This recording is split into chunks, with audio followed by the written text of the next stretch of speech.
dito guys, magsishare ako sa inyo. So pag magalaw yung sasakyan ninyo habang nagdadrive kayo sa diretsuhan, so pag magalaw guys, ito ngayon ang i-check ninyo. At mayroon ding isa nitong napansin ako, masyadong bouncy sa hams. Pagka umakyat sa hams, magbabounce masyado. So dito muna tayo sa umuugong pagka nagliliko kayo at saka sa diretsuhan masyadong magalaw yung sasakyan. So ito yung guys, sira yung bearing nito. Yan o. Yan. Pagka ginanyan ninyo, gumagalaw. Tapos pagka ginaganyan ninyo sa baba, yan, gumagalaw. Sira yung bearing at sira din yung ball joint yan. Kasi pag ginanyan ninyo, ball joint yan. At saka ganyan, ball joint yan. Kaso sumasabay yung itong nut, sumasabay pagka inuuga-uga nyo, bearing yan. Tapos yung brake pads doon, umaangat sa loob. Tsaka rotor. So confirm yan, bearing at saka ball joint. Sa bouncy naman guys na issue, shock absorber yan. Leaking, putok na yung shock absorber nya. So yan yung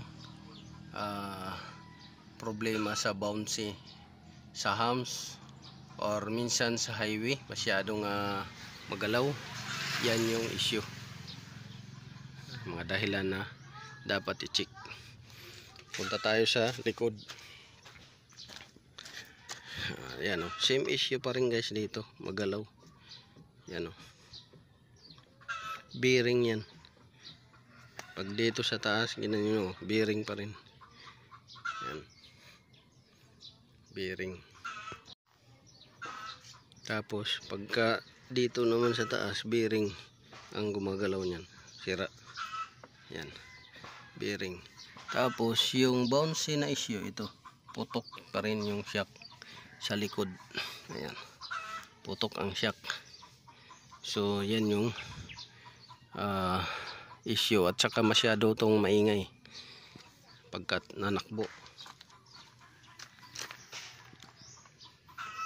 So punta naman tayo doon sa kabila.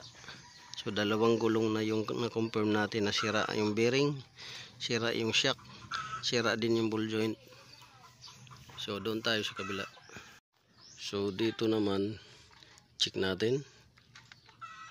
So mayroon pa rin, bearing pa rin ang sira dito. Yan, sira yung bearing. Yan. Tapos pagka pinaikot nyo ito, maingay, umuugong. Yan o. Tapos nagwiwigil yung gulong, nagwiwigil. So sira yung bearing dahil ma-confirm ninyo sa takbo ng gulong at ingay ng bearing, umuugong at nagwiwigil yung gulong. Ayan.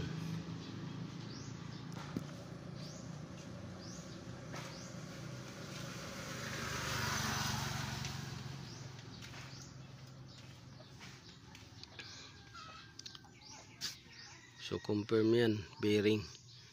Tapos dito naman putok pa rin yung shock absorber. So issue yan ng bouncy at masyadong malikot yung body ng sasakyan.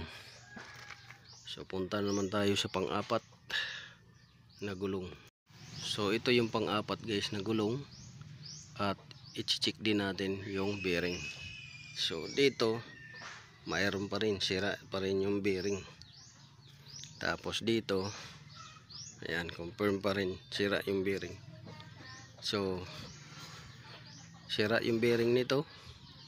Tapos sa issue ng bouncy, putok din yung shock absorber, gumagasgas na nga sa gilid. So yan yung mga dapat tingnan. So ito confirm na sira yung bearing, pang-apat na gulong, pangharap at ball joint, tapos shock absorber. So yan yung mga titingnan natin, dahil delikado yan guys. Kung ang bearing is mabasag sa loob ay hindi ka na talaga makatakbo, minsan aksidente pa yung mapupuntahan mo. So yan, so apat na gulong, sira yung bearing, tapos sira din yung ball joint, sira din yung mga shock absorber. So ganun lang pag check ng sasakyan.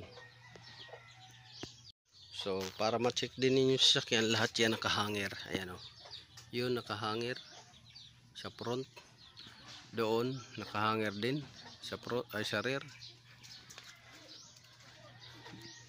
dito nakahanger din, saka doon. So confirm sira yung bearing, sira yung ball joint. So yung mas malala talaga ito sa right side, oh. Ang laki ng alog, malaki yung alog. Ayan, bearing at saka ball joint. Ito bearing din at saka ball joint.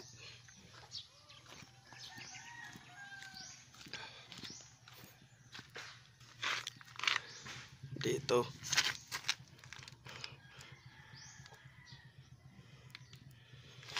bearing din.